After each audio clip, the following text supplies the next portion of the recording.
What's going on, ladies and gentlemen? My name is Terminus, and we are here for Frieren episode 6. Now, it's been a while. It's been a while since I reacted to Frieren, so you have to forgive me. We have to kind of work our way into these little greases of that mostly smooth brain of mine and recap a little bit what happened in the last episode of Frieren. We did start out this episode with with our new goal of Aureole, of the afterlife being our travel goal in our big journey of remembrance. Frieren and Fern made their way further on through the world, going all the way to the north, and we do end up in a little town where we do find a mystery. But before that, we have to talk about Aureole a little bit, because there's a very interesting component to this. And that would be the question, is it good or is it bad that we would be able to talk to our lost loved ones again? Is it good or bad that we know what happens after our life ends? Is it good or bad that we can still communicate with one another? Because yes, on the one hand, we do have that element of potentially gaining more closure with people that we might have not been able to say goodbye to when they still lived. But at the same time, wouldn't we be also reopening old wounds, opening up chapters of our lives that we might have already made peace with, and also maybe see things that come after we've or find out things that come after we have passed away that we wouldn't like. And even if we will eventually end up in some heaven-like place, it might not necessarily be something that everybody likes or wants. And we might find out about some hard truths that some of us might not be able to swallow that easily. But ghosts of the past are a topic throughout the entire first part of the episode, as we do meet this I would say Norse-inspired being that replicates the memories we have of our loved ones. And here we do have the confrontation of Fern having to face Heiter, and Frieren having to face Himmel this time instead of her master, because Himmel has been the person who for the last 8 years or so, that's how long it's been since he died, has been on her mind constantly, both as somebody she spent a decent amount of time with and wish she would have spent more time with, and on the other hand also somebody who she maybe wished she would have had even more intimate connection with, as we slowly but steadily find out throughout the little sprinkles we see, the sprinkles of memories we see that Frieren remembers on her journey.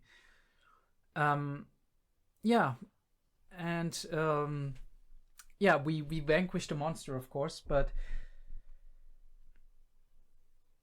it once again we do bring up this question of how good is it for us as people to cling to these memories. Now I'm talking about clinging as in our thoughts constantly being in those memories, right? I do remember when I was very young, there was the Harry Potter movies, and one of the first, I think the first movie, Sorcerer's Stone or Philosopher's Stone, it had this one line. There was this mirror. Like spoilers for Harry Potter. It's a very old movie. There was this mirror, and it was supposed to show you what you desire, like the deepest desire that you have in your heart. And for Harry, that was seeing his parents and meeting them and being able to talk to them. And there was this, I can't quite recall it, but there was this line about, it is not great to dwell in the past for too long, because we kind of forget to live in the moment, right? To live in our present. We forget what's happening there. And for some people it's important, because for Frieren it's a journey of self-discovery, right? To find out more about not only the companions she had and humans in general, but also to find out something about herself as a person, and how she wants to be going forward, right? Because our past in a way does inform our future. But this monster kind of demonstrates that it, or more or less thematically warns us that there is a danger in dwelling in our past, that if it sucks us in too much, and if we go down that spiral of thought, and everything that we do, everything, every action we take going forward is tied only to our past and what happened before.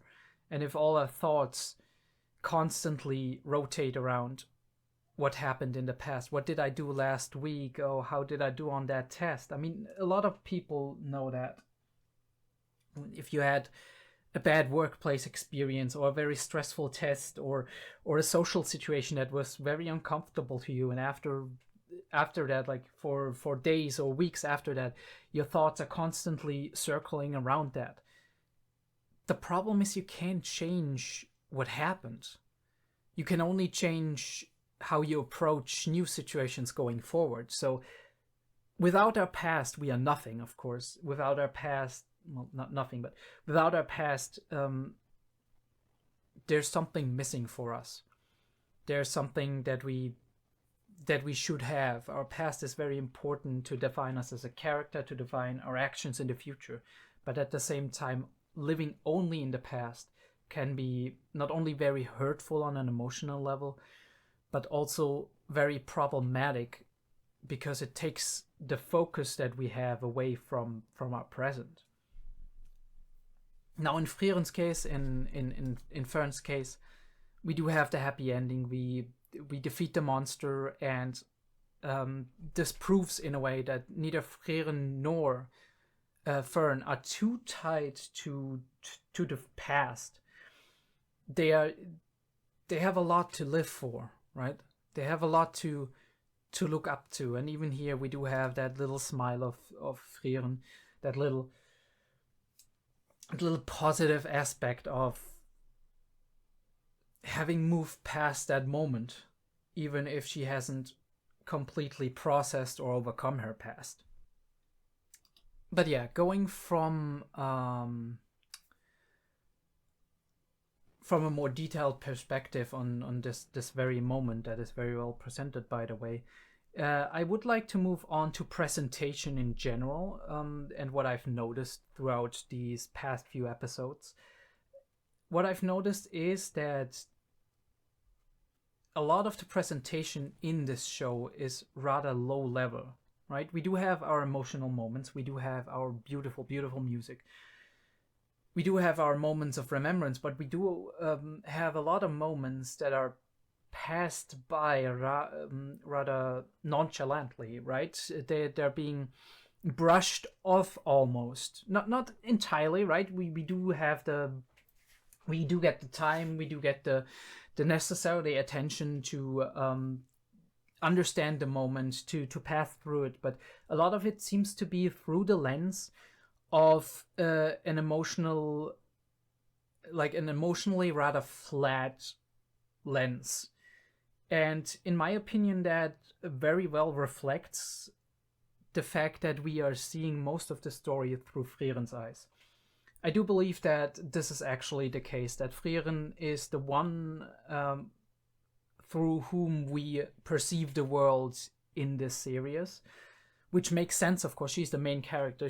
Her name is in the title.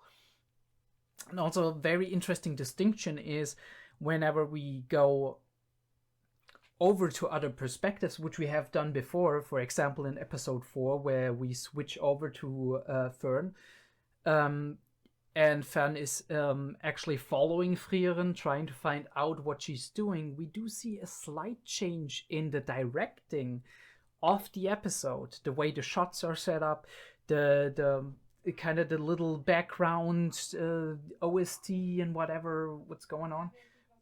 The atmosphere it's very, very distinct. You can see a lot of Frieren's own perspective, her own emotionality, which is a little bit flat in comparison to the average person, to the average human. This might be normal for elves, of course, in this story, but in her, I mean, she's not just an elf, right? She's an elf in the story, but for us, she is a metaphor for a certain type of character, for a certain type of personality, for a certain type of perspective, and that is very well reflected in the way the episode is being shot, which I absolutely love. That is a great thing, that this this series made a great impression in that regard on me. Another thing that I found out in terms of the directing, also in terms of the presentation of elements in the story, is that I do believe a lot of the story seems to be very inspired by Nordic and Slavic kind of legends. Not one-to-one, but you do feel that in the monster design, in the way the mysteries are set up, the way the landscapes look and are presented. We do have to keep in mind that the locations we're traveling through are in the north part of the continent. So there's that argument to make, but also in general, I do notice a lot of Nordic and Slavic influences in the way these mysteries and monsters are presented, and even in the music we can hear that, especially in that scene with the Einsam, we can hear a lot of that, right? And the monster design itself, it seems very, very much inspired by legends in the Eastern European sphere, and even the theme of like it preying on your emotions and on your emotional weakness and on your close connections and siphoning your memories to use them against you, that is very well and very much in line with what I do remember from various nightmare creatures that exist in those mythologies. So a very interesting thing to note. Now, obviously nothing I can go into much on a psychological or emotional level, but it's always nice to see. I do love my different mythologies and all that. Yeah, what else do we have? Now, I have a big part where I want to talk about... one thing I did absolutely forget to mention that I wanted to still talk about is that I actually two things. The first thing is apparently we did see Frieren reading a book about Aureole and Flamme in the very first, or one of the very first scenes of the very first episode of the series. I didn't notice that, probably because the subtitles didn't translate it at that point. I think at that point in time I didn't have the right subs, or maybe the subs weren't as extensive yet. But yeah, that is a thing I completely missed, and it's very interesting, like some foreshadowing on the later plot points that I could have observed if I had the information. That also kind of explains why Frieren wasn't surprised when she found out about the grimoire and the book where Flamme mentions Aureole and all of that. She was apparently already at least looking for it, or had it in her mind and memory that is a thing. So it makes perfect sense that later on she's like, all right, yeah, I know what I'm looking for, and I know this was made by Flamme. Now it also shows that Flamme was a larger than life character, a very legend in the lore of this land. But yeah, and the second thing I wanted to look at is actually the meaning of the word Aureole, because I'm interested. A lot of the names here have very distinct meanings. Ewig the Sage, for example, which we're still not sure if we're going to meet him or if we're going to meet something made by him, if there's any plot points going on there, but we'll keep our eyes open for that. The name Aureole actually comes from Latin, and it seems to originate from aurea, which means golden, and the term aureole seems to represent in scriptures and whatnot. It seems to represent the radiance of luminous clouds, like in paintings of sacred people. And in Roman languages, it also seems to be the disk of light that's surrounding the head of sacred figures, like the Jesus paintings. If you've ever seen a Jesus painting, you know what I'm talking about. Called a halo or a nimbus or whatever. And it also seems to have its place in Indian religions. Yeah, so various religions of the world seem to have this idea that Aureole or aurea or whatever it's called in that specific instance is a halo or something that represents something holy, which makes perfect sense with the design and the purpose of the place Aureole in our story. But now it's actually time to get to the serious parts, which is Stark. Our upcoming episode deals a lot, probably, with Stark and the dragon. Stark, the pupil of our companion Eisen, the fighter of the party, the strong man, and the coward.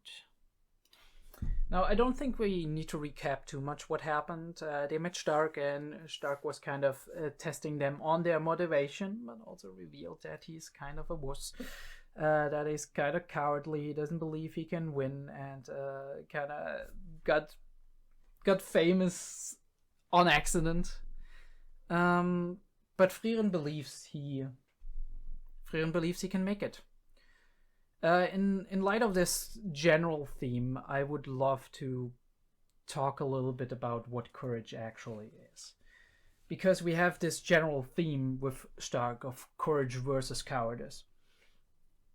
I do believe that courage has a lot to do, and cowardice as well, in an indirect way, has a lot to do with self-esteem and self-efficacy. Because as we see here, Frieren does believe, and Eisen does also believe, that Stark has the skills to beat the dragon. Maybe not alone, but at least mostly. So the question is, why does Stark not believe that? Well, Stark doesn't have any experiences with real monsters, and a real monster bigger than houses, spewing fire, flying through the air, it's gonna be scary, even if you are a trained warrior.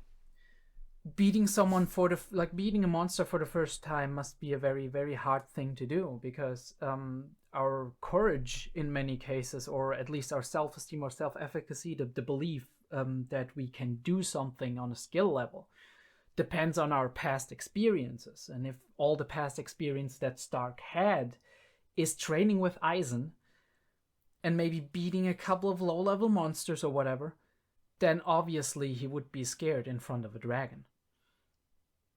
Now, I don't believe that courage is the opposite or the lack of cowardice, and I also don't believe that cowardice is the lack of courage. I think both of these can exist within a person at the same time. Being a coward is generally a social construct, I would say.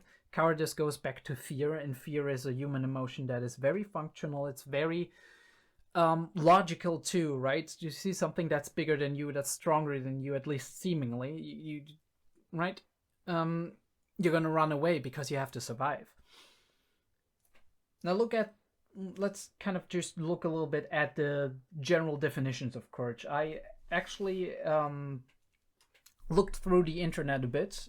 If you are ever interested in looking for psychological research, I can recommend you various databases, but one of the main databases that everybody has access to, that everybody can kind of just go into, you're often not gonna find the full articles there, but you can find some excerpts, and you can find their specific identification numbers, and through that you can possibly also find some alternate sources for these articles.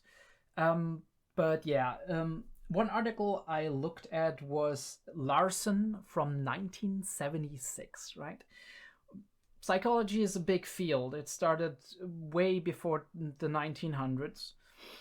And even early in the 70s, in the 60s, in the 50s, whatever, there was a lot of psychological research with, at least with the measurement methods back then, that were already established there, that try to look at different human phenomena. And one of them is courage, of course, because courage is a big thing in everyday life, in legends, in stories, yeah. Larson,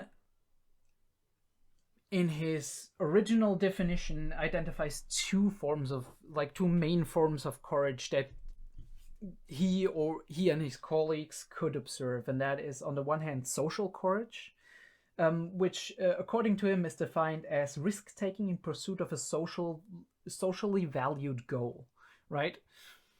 So you want to achieve something, so your social status, your reputation, in your relationships, something improves in your favor. And then he has the other component, not component, the other definition of courage, the other form of courage that exists, which he defines as existential courage, right? And let me, bear with me here, because this is a little bit of a hard thing to just read for you here, but I'm gonna read it out. Existential courage is understood as the learned capacity to make self-defined appropriate choices, or to express self-defined appropriate emotions, independent of, despite, or in opposition to survival or social cost motivation. Which means you are making the decision to do an action that you yourself define as a positive action. And you do that despite maybe taking social costs, right? Being courageous in a social situation where people around you would discourage you or look down upon you for doing it. Or survival, right? Being courageous and performing an action in a situation where the odds of survival are against you. Now, Stark's actions can be defined as both in a way, right?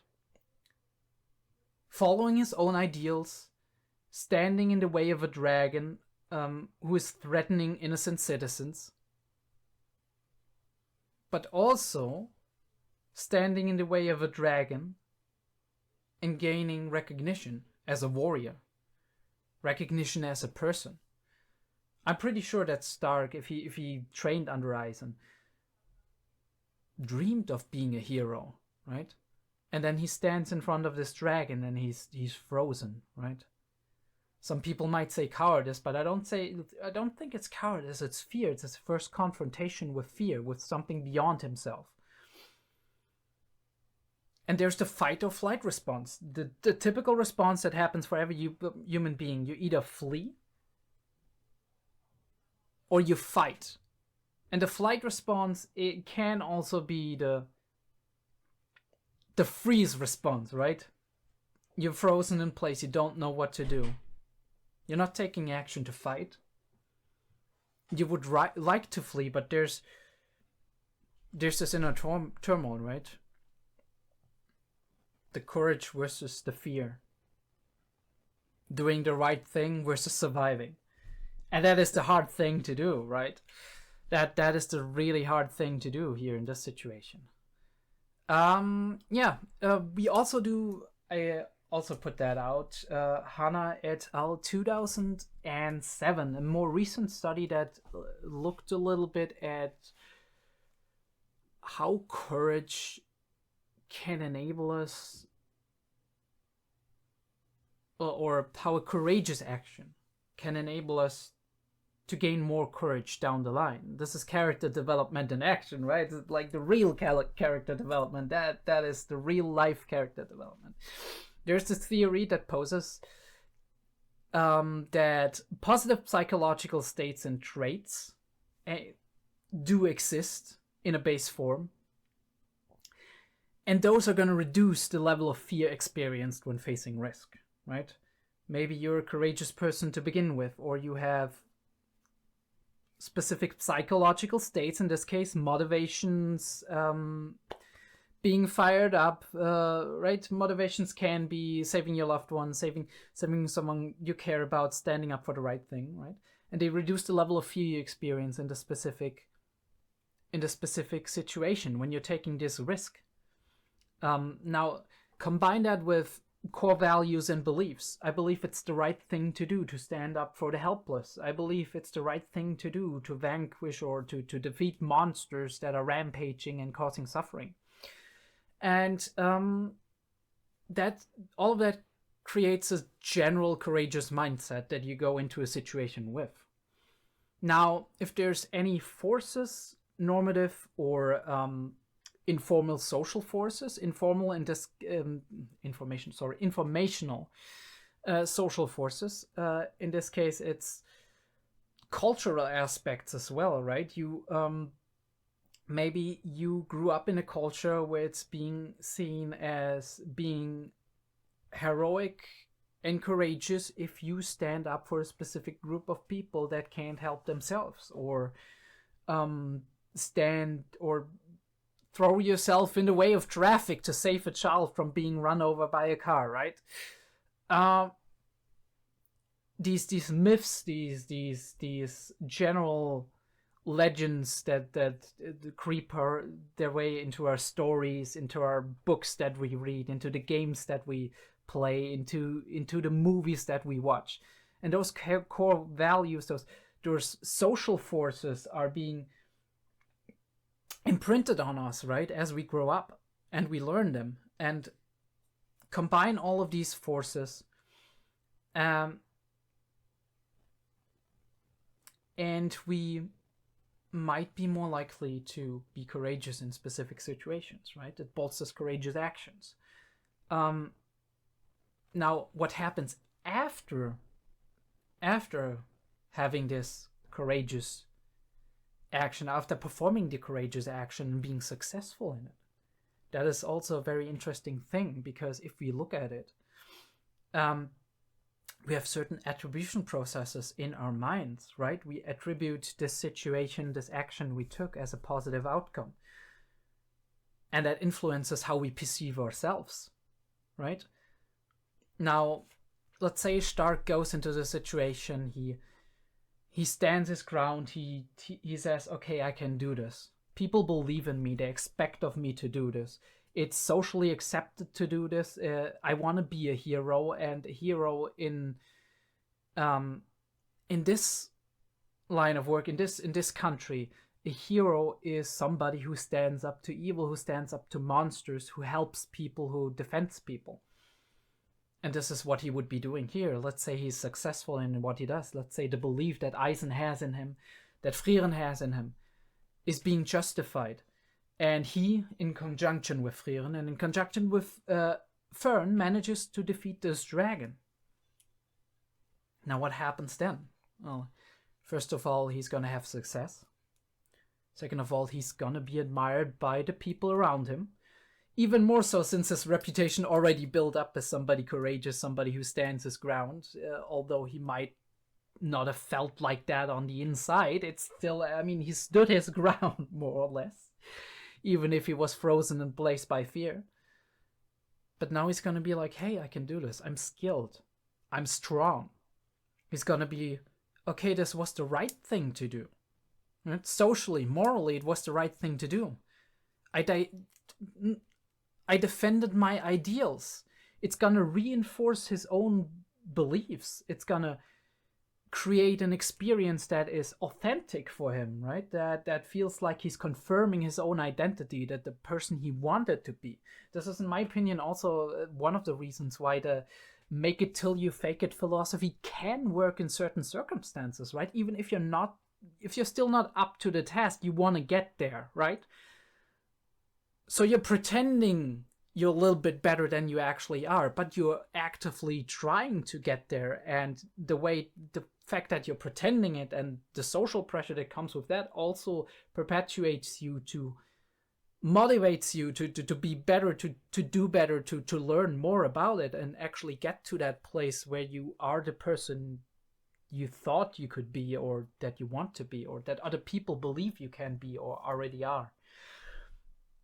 Now, by reflecting on himself, Stark is going to become a better person. He's going to grow as a person, and this is going to perpetuate his courageous mindset going forward. The next situation where he's going to face a dragon, it's going to be, well, it's going to be a normal situation, a stressful situation, of course, and a scary situation, but he's going to be prepared for it. But the next time he faces something that is beyond himself again, where he's like, damn, I don't know if I can make that.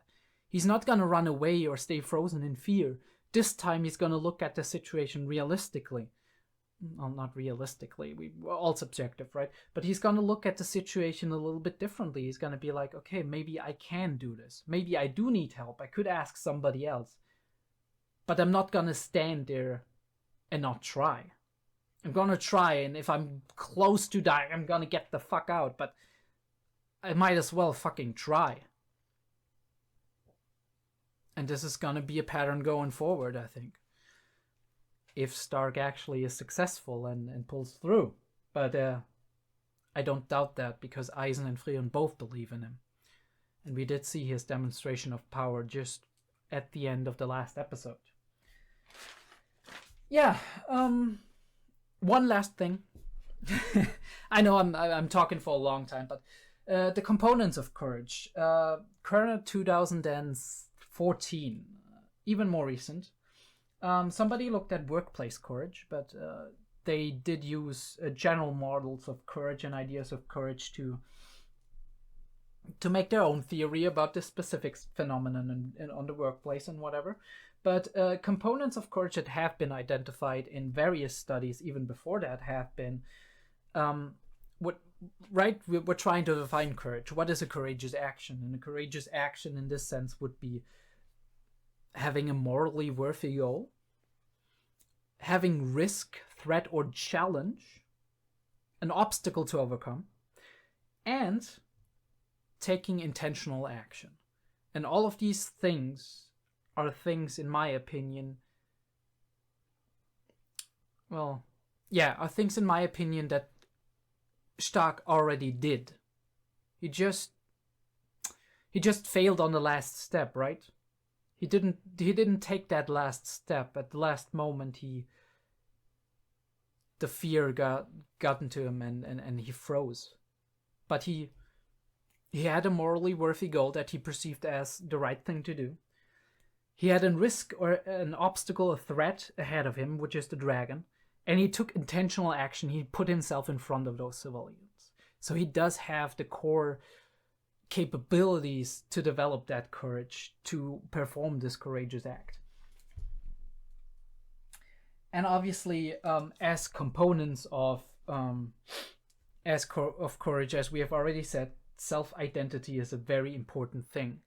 There's a lot of theories about how self-identity plays into our into the way we do express and perform courageous actions, but the general baseline of it is that we do have some kind of tension in our self-identity regarding the courageous action, and that motivates us to perform this action in order to kind of verify that we are who we think we are, or verify our own beliefs and goals and our own moral standards.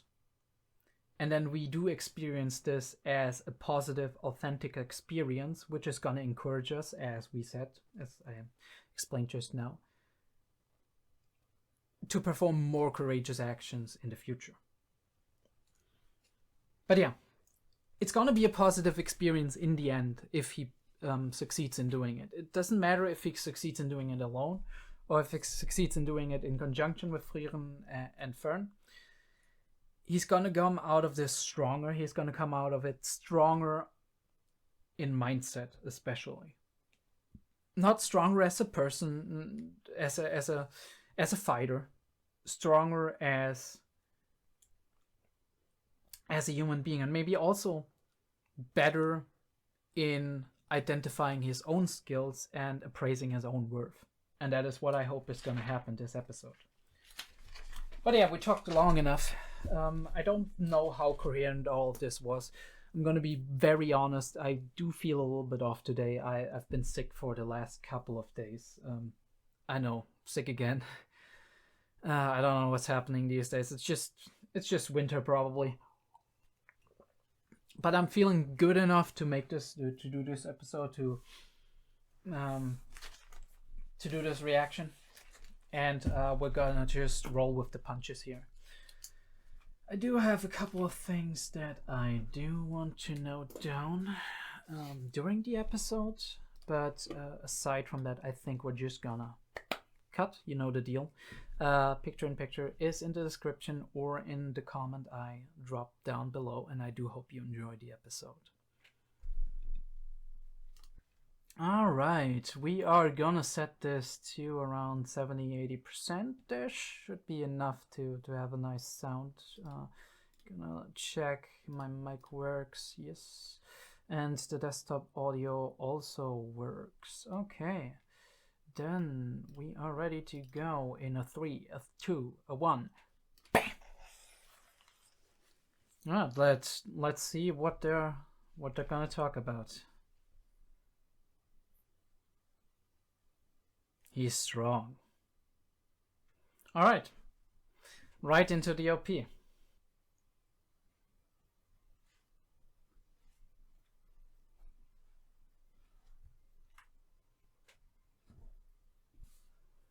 The hero of the village. That sounds good. Alright, let's fucking go. Serious talk?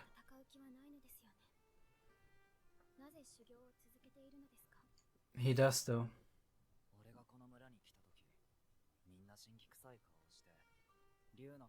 And here we have the motivation. The guilt he has to feel. He sees it as a hoax. It might not be a hoax, but he sees it as that, and that is the important thing. Like, it's his perception that matters here. Nobody wants to. Gotta live up to their expectations.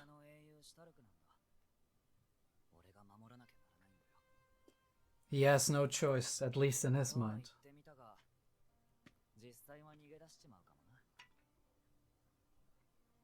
Making jokes in the face of his own feelings of inadequacy.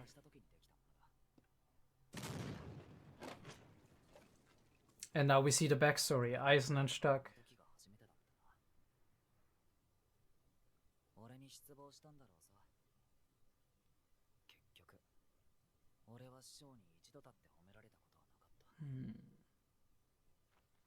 I wonder if that is part of like the dwarves' traditions. Honestly, praise goes a long way. Positive reinforcement is the best thing you can do to a person. Even if it might not seem that way always, right? Don't praise them if they don't do anything right. Right? But praise them if, relative to their own skill, they're doing good. They're improving, they're trying. And that's important.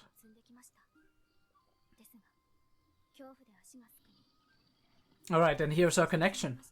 They share their fear. Now, this is how flight turns to fight. Yeah, of course. And she encourages him. I love it.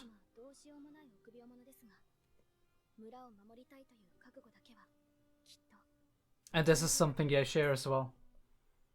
She wants to help people, he wants to help people.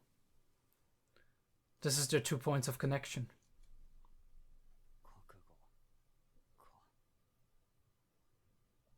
He shared a bit of himself, he made himself vulnerable. And she immediately understood him better.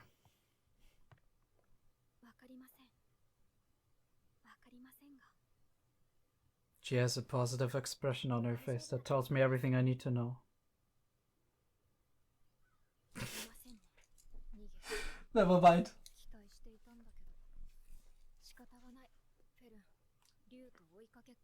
I'm just kidding, of course. Pretty sure he's gonna be there. Yeah, I know it. Of course he's gonna be there.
He animated her.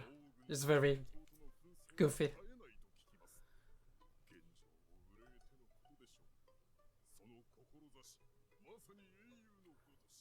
And there we go again with misinterpretation.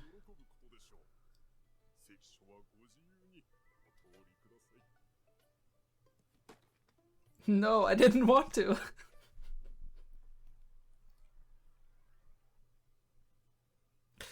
And she gets a hero's welcome.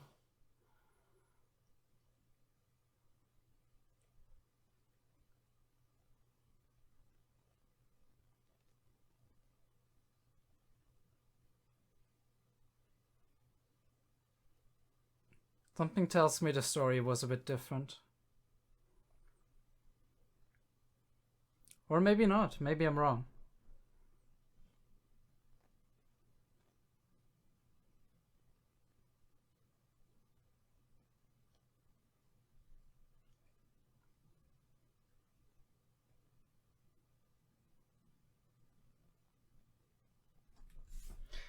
Alright, and that's a wrap again.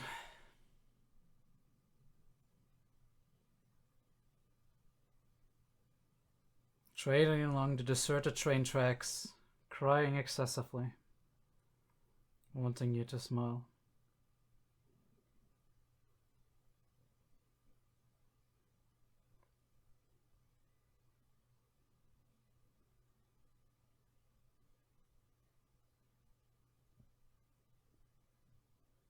Unremarkable words, yet special.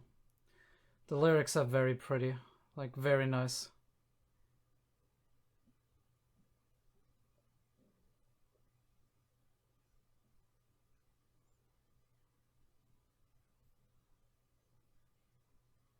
So if I were to be born again, I would surely choose this place once more. If we were to meet again, I'd never let you go. I'd choose the present.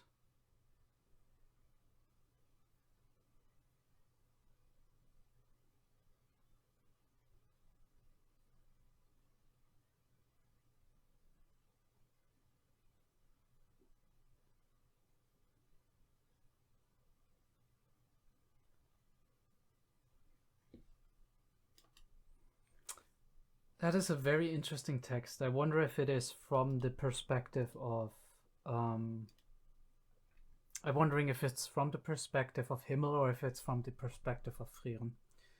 Because it could apply to both, right?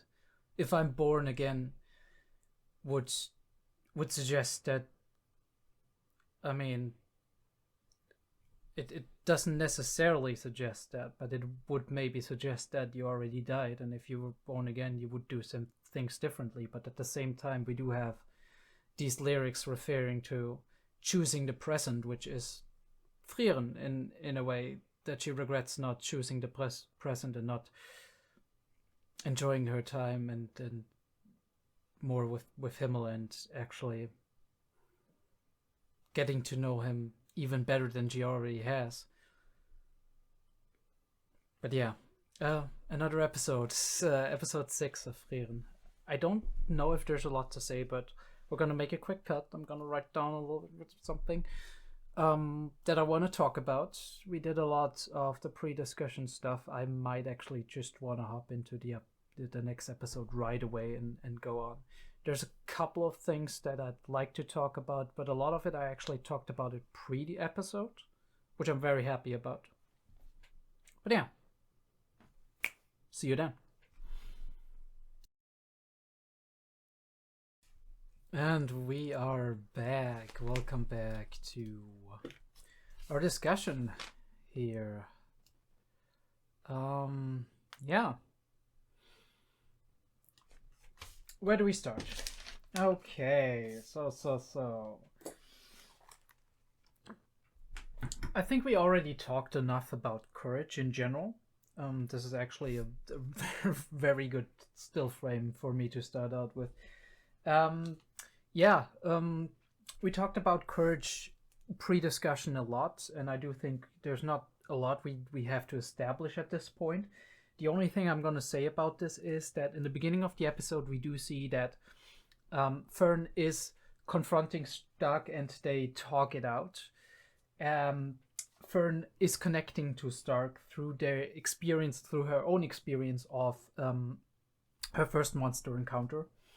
And by doing that, she finds her first connection point with Stark. But that only can happen, that only does happen, because Stark actually opens up about his own motivations of wanting to save and not disappoint the village. And by making himself vulnerable like this, he is pinging Fern, or rather, he is putting the ball in Fern's court, and Fern, having felt that connection, that parallel to her own experience, then shares with him her own story of her first encounter with a monster and her eventual success by finding the resolve to stand her ground and believe in herself. And is trying to encourage Stark to actually pull through.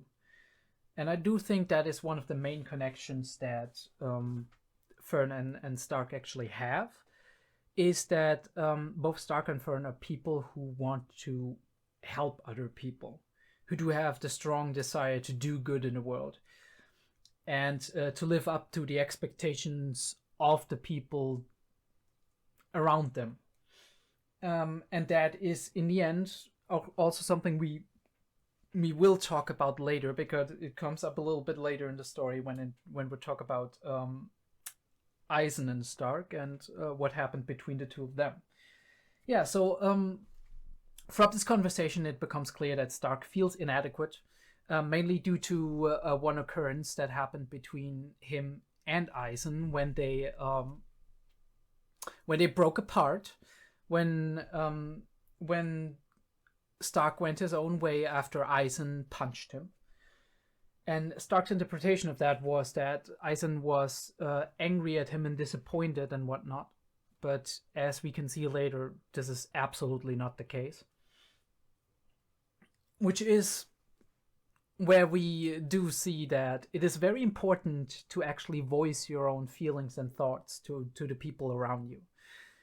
Because the people around you have another perspective, like a perspective different from you. And as a result of that, they are gonna have different assumptions about what just happened and why it happened. And as such, you can go apart being angry at each other, or being afraid of each other, or being feeling down without there actually being a real reason to be down, right? If Stark would have stuck around and came back like 2, 3, 4 days later, maybe a week later, and they would have talked it out, then maybe all of that wouldn't have happened. But then again, we all do go on our own journeys. Everything kind of, I mean, a lot of people believe that everything happens for a reason. I don't necessarily believe that, but I do believe that everything that happens to us and that happens with us and that happens through us is an opportunity for us to move forward, to develop as people, to go on. And that's what happened for Stark. He did develop maybe a tiny bit, right? He went independent, he went on his own journey, but he met a roadblock until Frieren and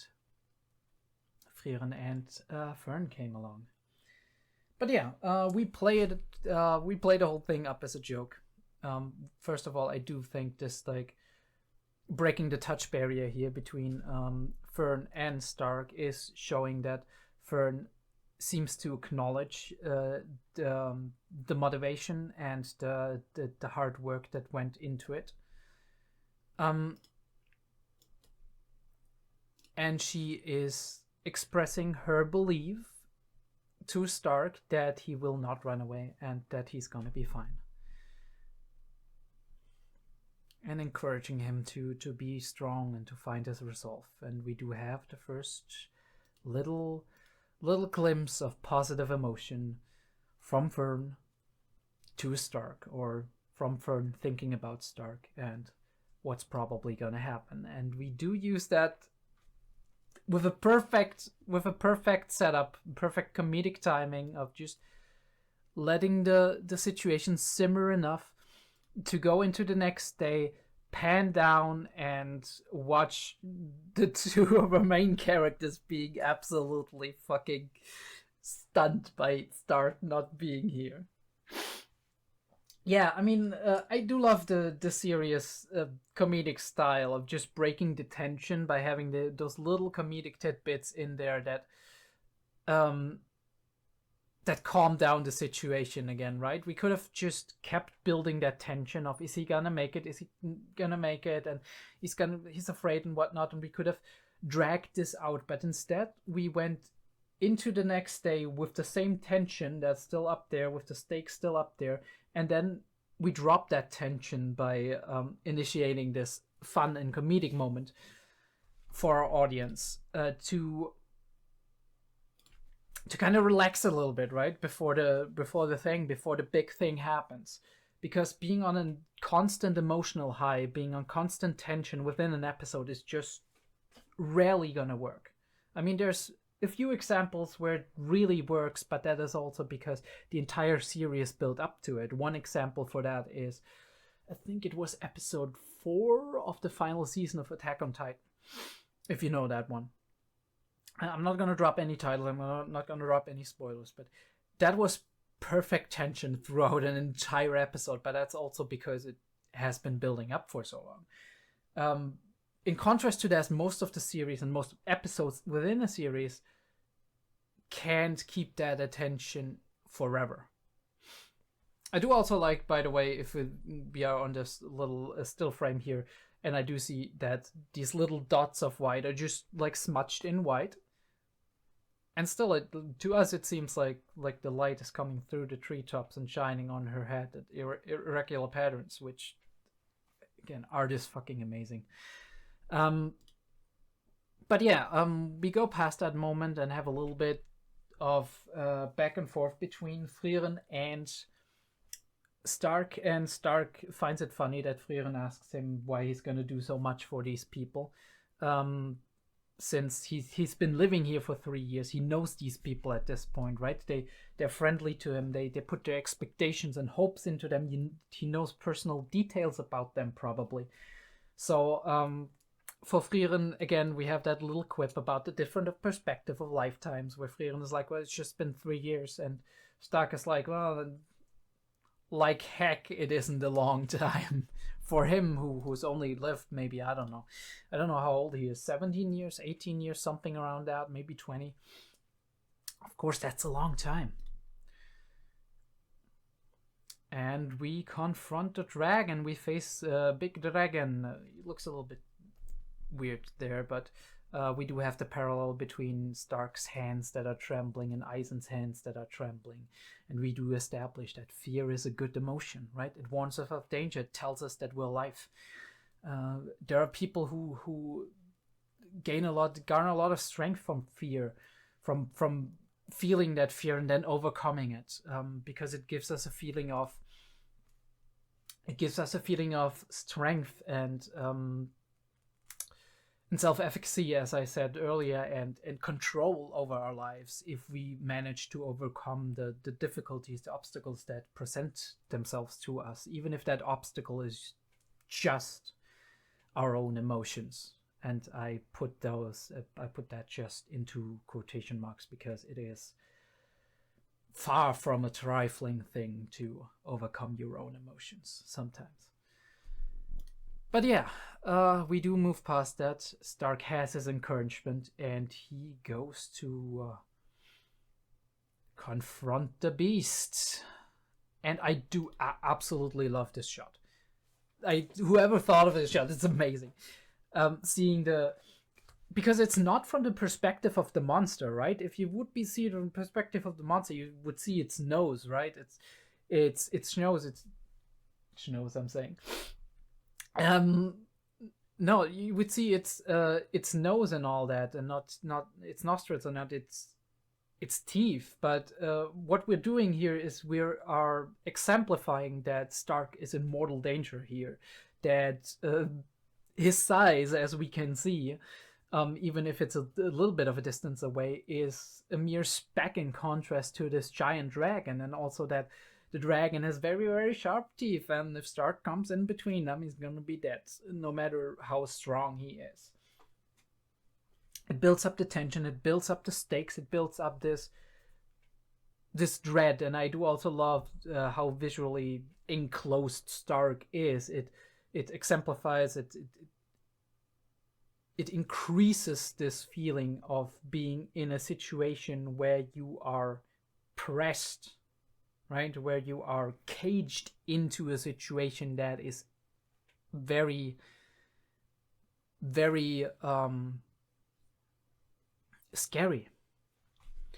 And yeah, the dragon attacks, and we do go into an amazing animation sequence here. The fire booms, pieces are moving, the ground is shaking, we have this running sequence.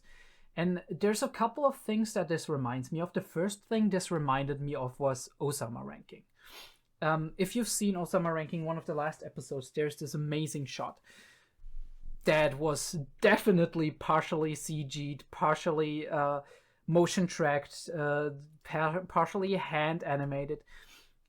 I don't know that much about animation, okay? Forgive me if I'm saying something wrong, but all these moving pieces, this giant battlefield that is moving underneath, the movement of the character itself, the pace at which it's gonna happen, and then we see the flashback, right? Right before the impact, right before everything happens, before we see, is Stark actually successful or is he not? We do see the impact, and Eisen tells us, I lost my composure. I was afraid of him. He was so good, so strong, right? And I made a mistake and I regret it, but he couldn't say it anymore. And Frieren here, we do see her emotions again. She's happy. She's happy she was right. She's happy he was right. And she's happy they're gonna overcome this. And he shatters the claws of the dragon. Amazing, with his impact. And it propels him upwards.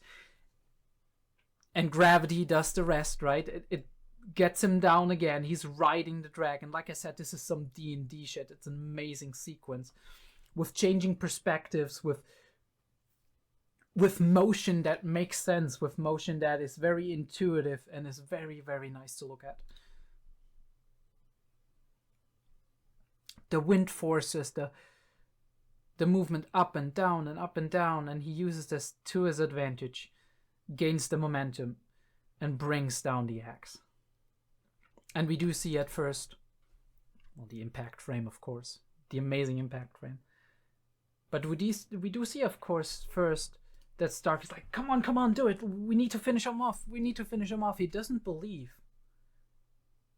But the two of them already realized that the dragon is dead, that he made it. He did it himself without any help.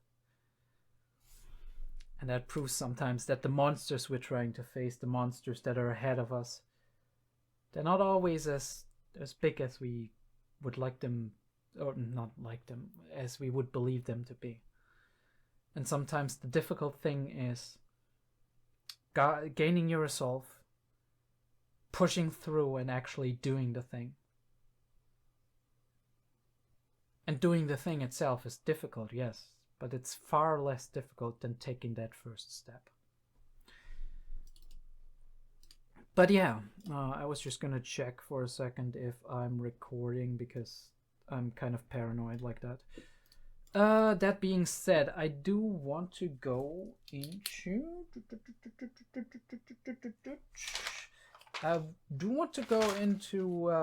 Sakugabooru a little bit. Slaying the dragon. I actually looked that up because that sequence is amazing, and I'm flabbergasted by that one. This is the first piece of... I mean, the magic battles were cool, right? And I do like the negative space effect that they're using. But this is the first piece of actual amazing animation that we see in the series. Like moving pieces, dynamic and impressive in a way, right? That I personally cannot even imagine how it was done exactly, because I'm not that experienced in animation in general. But this is the first piece of animation we do see here. seeing this, we do move on ones here for the dragon attack. Yeah, it's all on ones. And it's very quick, right? Like the animation pieces are very different from each other, including the color changes and all of that. We have a stark contrast to move to like signify the extreme motion and explosive power of the movement and of the attacks that is happening here. And even here we do, though actually we do move on twos here. Stark moves on twos, while yes, both Stark and the explosion both move on twos. There's, I think, no piece in the animation that moves on ones. The only thing that moves on ones is the camera, right? To create that camera shake effect that, in my opinion, is making it even more immersive. And we do have the boulder flying into our camera, kind of almost a Hollywood-esque shot in a way to make it even more realistic. Him dodging past the boulders and being absolutely skilled, right? We do see that. He is doing what he's supposed to do. He's doing what he learned. Because once he took that first step, all of that hesitation was gone and everything he learned took over. But yeah, a very cool piece of animation. First of all, like I said, it reminds me of Osama Ranking. No, it's not this one. I was gonna mention that one. There is an Osama Ranking clip somewhere that I had. Right here. It reminds me of that one. It's not the full sequence, mind you. I couldn't find the full sequence. But this is the one that I was talking about. This is the clip from Osama Ranking where the entire screen is being used in a 3D space. It looks so impressive. It's incredible. And like the full sequence is even heavier, but we do see the dynamic elements, the moving background, the animation of our hero itself, which, by the way, interestingly enough, also on twos. Everything is on twos, but it's interlaced. So we do have 1, 2. Oh no, it's on threes actually, right? Even 4. No, it's on twos, but sometimes we have a stop where it's on fours. 1, 2, 1, 2. Oh, yeah, that was the second one. And after the 2, there comes 1 frame. 2, 3. Actually, it's changing, isn't it? Well, let's start this out, okay? The slide is incredible. Okay, let me see. 1, 2. That was on a 1, or maybe it came from another sequence. But let's start here. That was 1. That was 2. Okay, the background moves. Then we have 1, the character moves. 1, 2, the background moves. 3, so 1. Actually, on 4, the character moves. 1, 2, the background moves again. So the background moves at a constant 2, while the character, 2, 3, actually switches depending on the movement he has. Character just moved with the background. We have 1.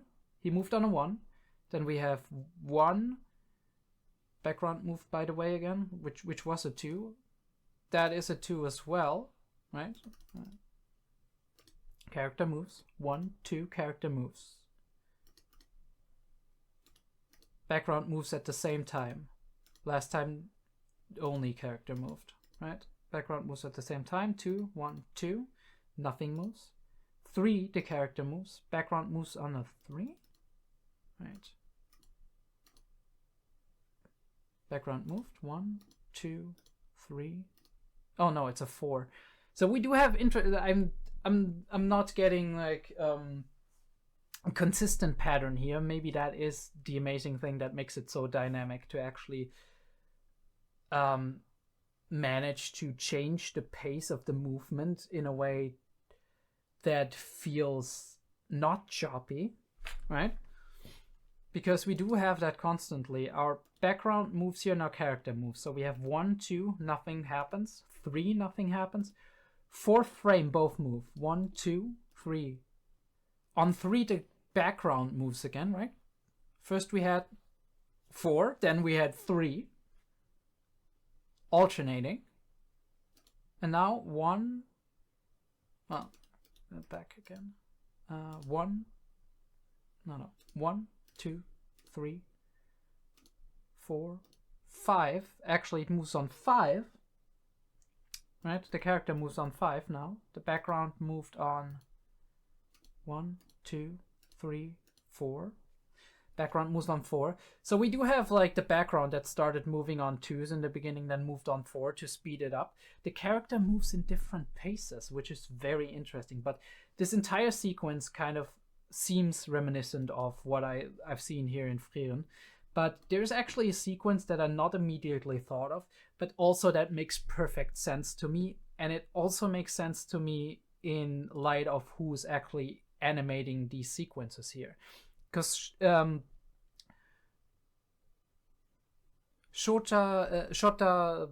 Goshosono did not animate anything in Frieren itself. Here in Frieren we do have other people. And what I found is that Yen BM, I don't know if that is an artist's name or what it stands for, but Yen BM actually made Chainsaw Man, and the animation in Chainsaw Man in that specific episode is kind of reminiscent of what I've seen here in Frieren, with a lot of like background movement, a lot of ground movement as well, and a character that is dynamically trying to adapt to the ground that is shifting underneath him. Right here we have the running, the speeding up, changing paces. Then there comes the impact frames. A lot of environmental destruction going on here. So that really reminds me of that. And I can definitely see how a person who worked on this one also worked on this dragon sequence that we see here with the dynamic background, with the dynamic ground shifting underneath our hero. We also do have some other people that I would like to mention. Shingo Yamashita, who worked on Tengoku da Makio, an anime I recently watched. Also a very interesting sequence with like the angles, the way he or she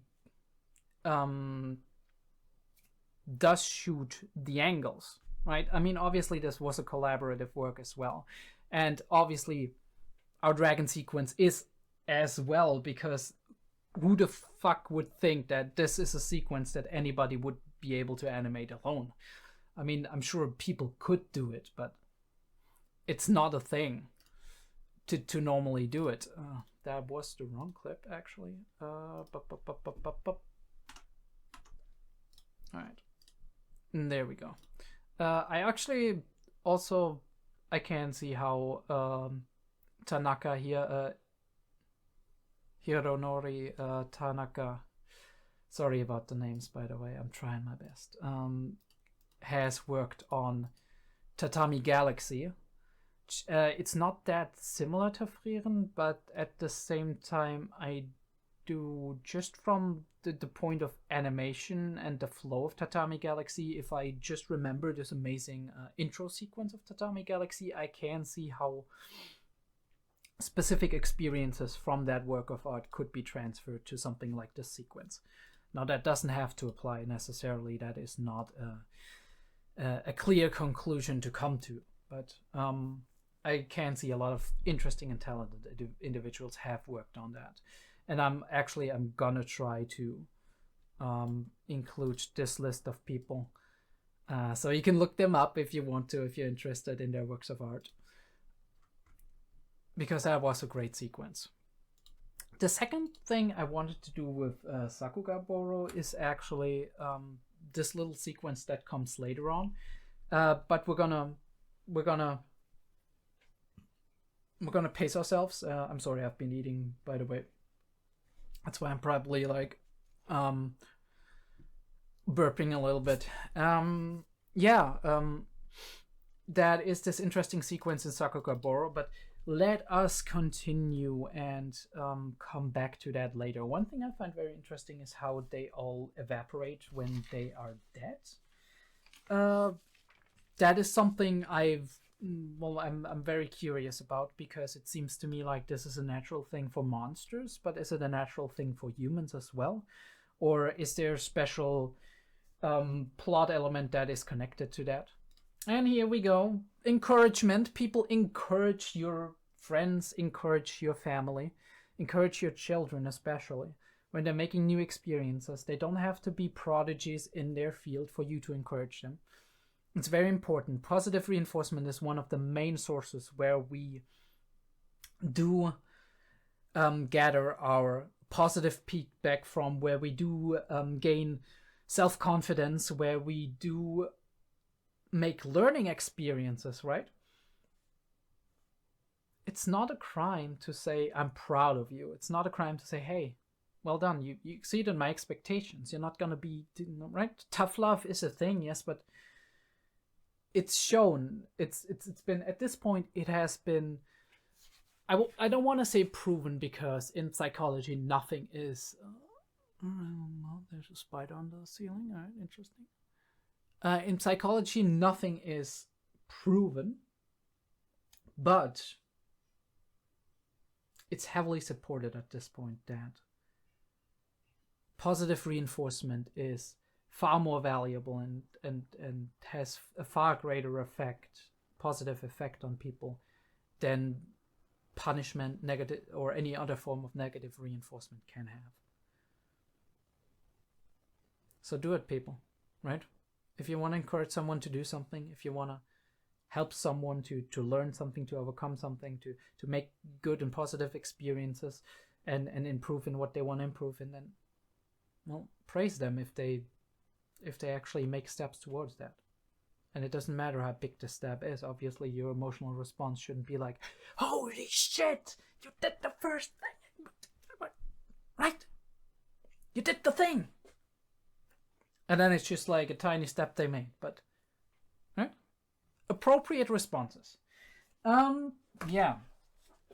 We do move on. Frieren gets her magic item, and hopefully Stark learns to believe in himself a little bit more. Yeah, and then we have a little sequence where we look back on the time she spent with the Heroes Party and Himmel and Eisen talking. Eisen's like, can't we move on? We have a lot of shit to do. The Demon King needs to be defeated, and Himmel's like, you really want to rush through this? He's reminding Eisen kind of like that it's the little things that are important. For Himmel, Frieren makes this whole journey a very enjoyable one. And maybe also with her little quirks and weird eccentricities, with her slobbiness sometimes, with her, with her unusual behavior, with her unusual way to look at things, but also with the tiny little spells she has for making shaved ice and whatnot. And that is important to him, and I think that is important to a lot of us. It's not just the destination that is important, it's also the journey. And I know that that sentence has been used over and over and over, and at this point you might want to say, well, I don't want to hear it anymore, but I'm gonna be honest, this is very important.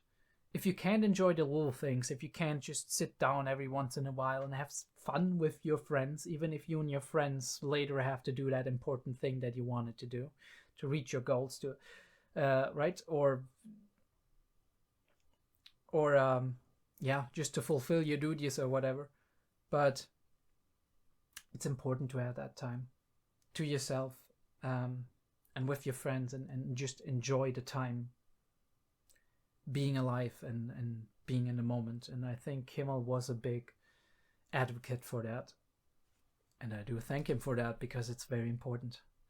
It's very important for our own mentality. You can't just live on work. That's not how it works. You can't give 100% all the time and just be a machine, because we're humans, right? We live from interactions, and they're also, they're socially functional. It's important that we interact with each other. Yeah, everybody's saying his goodbyes. Everybody's saying their thank yous. And we are on our way to the next journey. Gained a party member, gained Stark. He's traveling with us, and here's our next roadblock. The guard doing his duty, being intimidating, being all cold to outsiders. But in Frieren's experience, yeah, that's fine. That's just his job. He has a job to protect the city, to be like, you stay away from here, and if he has to apologize later, he will apologize later, but for the moment, this is his duty. And Frieren actually already starts acting a little bit suspicious. We can see she doesn't really want to go on. She has her own reasons here. And yeah, well, as always, Fern isn't really happy with that. You can see it in her face. Stark is kind of like in between. And we have that little moment. I think Fern is kind of a Tsun. Like that very much.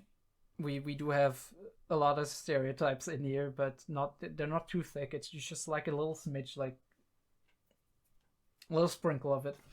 Yeah. We have an obstacle. For Frieren, this seems to pose as kind of an excuse to do what she wanted to do anyway, or an opportunity. You could see it as an opportunity as well. I mean, for her, time is long, and she's like, well, I can't go on. Let me just, I don't want to throw my name out or anything. It's not, right? I have magic research that I could be doing. There's some interesting shops here and there. We're just gonna chill for a while. And obviously, for Frieren, a while is different than it is for Fern. Yeah, start reminiscing on how everything looks bigger, seems more impressive when you're little. But I also do think that it's the economy. Like the bartender at the end is like, "Oh, times aren't always nice to be. It's not always nice to people," and that is kind of an allusion to times might be peaceful, but they're not quite as good. Although they're not as peaceful, right? We have a war going on, and that is why they can't continue, why the trade is stopped. But Stark is very resourceful, and he's trying to use his resources for getting them on, because he wants to help Fern, or at least we do think so. But then we have our serious talk. Hey, Fern's like, look, why are you so intent on helping me? You're very cooperative. You do seem to have your own reasons for going on. And once again, Stark opens up. With every conversation we have between Fern and Stark, they get closer. They understand each other a little bit better, and their relationship becomes better, which is right communication, people. Communication. And that brings me to, well, first the reason why Stark wants to go on, which is he wants to show his master Eisen all the things he accomplished. He wants to tell him about the stories he lived through and the adventures he'd been through thanks to him, in order to repay him for all the good he'd done to him, which is a very noble goal, a very interesting goal, and shows how much he really liked Eisen in the end. But that brings us to, once again, this clash in perspectives. And I think a lot of this anime is about clash in perspective, and about how to see things from somebody else's perspective, to understand the world better, to understand yourself better. For Fern and Stark, this whole thing, like 2 years, it's way too long, right? It's not going quickly enough. They want to do a lot, right? And that it kind of shows us that goals, if we have big goals in life, if we do have aspirations, that is something that drives us forward, that motivates us to move instead of being inactive and just trotting along to whatever fate throws at our feet. Our goals drive us forward, and our goals can also, don't have to, but they can make us impatient. they can make us experience time where we have to wait for our goals to be finished, where we do have to bide our time, as very long and arduous and uncomfortable. While at the same time, on the other hand, on the other side of the whole thing, we do have Frieren. And I don't want to just focus in on that her lifespan is longer, because that is an obvious fact at this point, and it's coming up over and over and over, and I don't want to annoy you guys. But a thing that is very interesting here is that Frieren, this is a moment that kind of displays that Frieren enjoys her hobbies a lot. She gets lost in them, right? Researching her magic, finding out new stuff. If there's something here to provide her with the opportunity to do these things, she's gonna lose herself for a year or two, and that's not a lot of time for her, right? And that kind of exemplifies the idea of flow, right? You're getting lost in whatever you love doing while you're doing it, right? You're recording videos and editing and doing stuff until 2 a.m. or 4 a.m. in the morning, and then you look at the clock and you're like, holy fucking shit, I have to get up at what, I don't know, at 6 o'clock or at 8, at 10, whatever. Right? But you still enjoy doing it, and you got, the time went by very, very fast. And that is one of those examples. But also I do think there's an even deeper reason for that, for Frieren not being bothered by them not being able to move on. And that is, I think Frieren kind of dreads the end of her journey.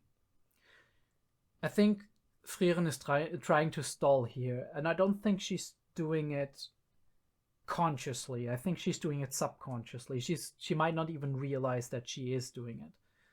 But she doesn't want to get to the end of this journey quickly, because she is afraid of all the things that happened back then. Of all the things that happened back there. Once she arrived at Aureole, once she might even have the opportunity to talk to Himmel, she is afraid of that moment.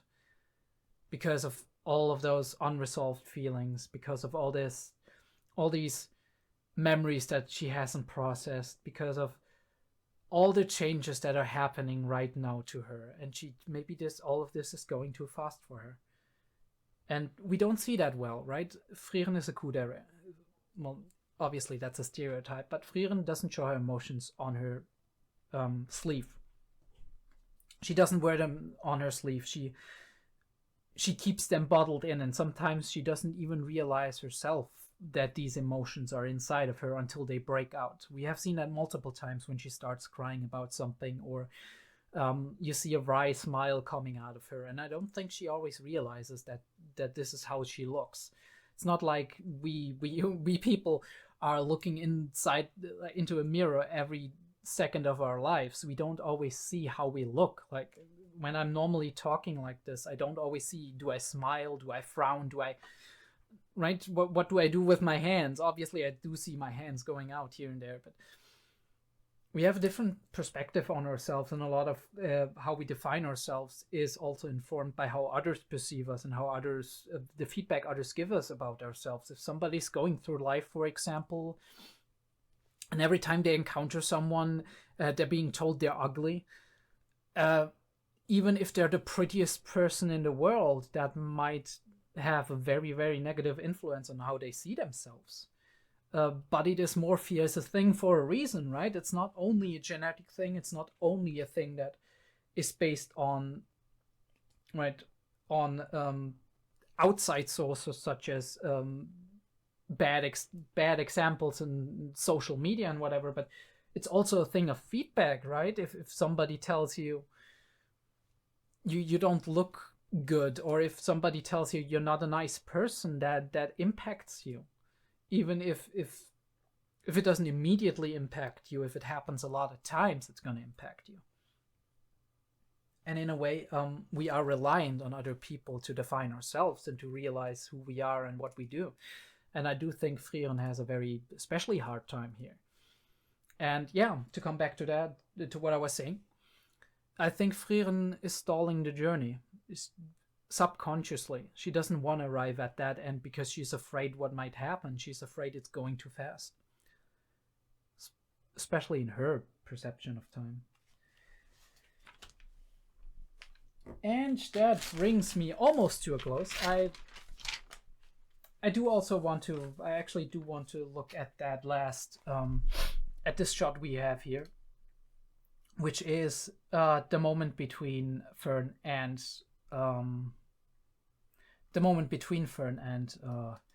Stark. And we are gonna do that by going onto Sakugabooru once again. I did look at that sequence. Unfortunately, the artist of that one is unknown, but I don't think it's an exceptional sequence, but I think it's a very effective one, right? It's a very, very simple trick in animation, but it's very effective in displaying the atmosphere of a situation, and that is the way this is animated, because this is animated on a very interesting frame-by-frame basis. We have 2 still frames that are followed up by 1 frame of one of our characters moving and the other frame of our other character moving. So we have 1, 2 still, then we have 1 movement of a part, 2 movement of a part, and then 1, 2 still again, which it's very, very cool if you look at it. Let me see if that matches up, because I looked it up, but I don't know if it matches up from the very beginning. We have 1, 2, all right. On the 2, this one moved. On the 3, this one moved. 4, 5. Oh yeah, okay. So we do have 1 still frame. I was wrong. We do have 1 still frame, and then we have a moving frame. Then we have a moving frame, and then we have a still frame again. Right? We see Fern move. Now we see Stark move. Now we see nobody move. Nothing moves in this scene. Then Fern moves again. Then Stark moves again. And so we get this, because they're kind of standing at different angles, we do get this atmospheric wind, this very calm feeling in the moment that's being created here. If you want to go faster than that, you would actually have to move them at the same time or at intervals, right? Without a still frame being in there, and then the wind would be picking up. But in this very moment, that is the perfect thing you need to do to set up this atmosphere of contemplation, of sharing with each other your thoughts and your feelings. But yeah, that's kind of the end. Kind of weird that we ended up here. I don't know how this episode's actually gonna fare, because I'm gonna be honest, I'm not at my A game today. I'm not feeling that great. A couple of days that I've been sick, like I said. But anyway, this was Frieren episode 6. I do hope you still enjoyed it. I hope you do leave a like. If you do want more of my content and don't want to miss anything, please subscribe and ring the notification bell. I'm always glad to have new subscribers. I also, please, whatever thoughts you have, put them down in the comments. I do love to hear about it. I do love to read it. And once we have like a couple of comments, I might start doing some comment spotlights, because then maybe we have a more structured pre-episode discussion about the specific things that people said in the last or the second to last episode. I'm recording a little bit ahead, so there will be some delay, but depending on the series, I'll probably then go back to these episodes and try to analyze the things that you are saying that you're trying to put my attention to. Obviously, don't leave spoilers, please. That would be cool. I do also have a Patreon. Link is right here in the corner or in the description down below. So far, I've not set anything up properly. I do have a Discord server that's gonna go up soon.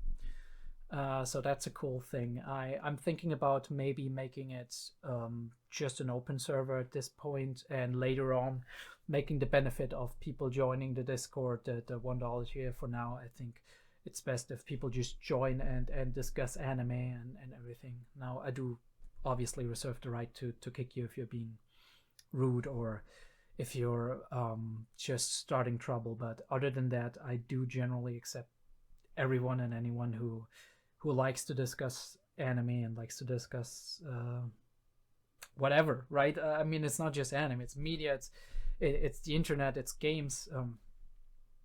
if you're looking for a community like this, join the Discord. Link should be in the description down below. But until then, I'll be seeing you.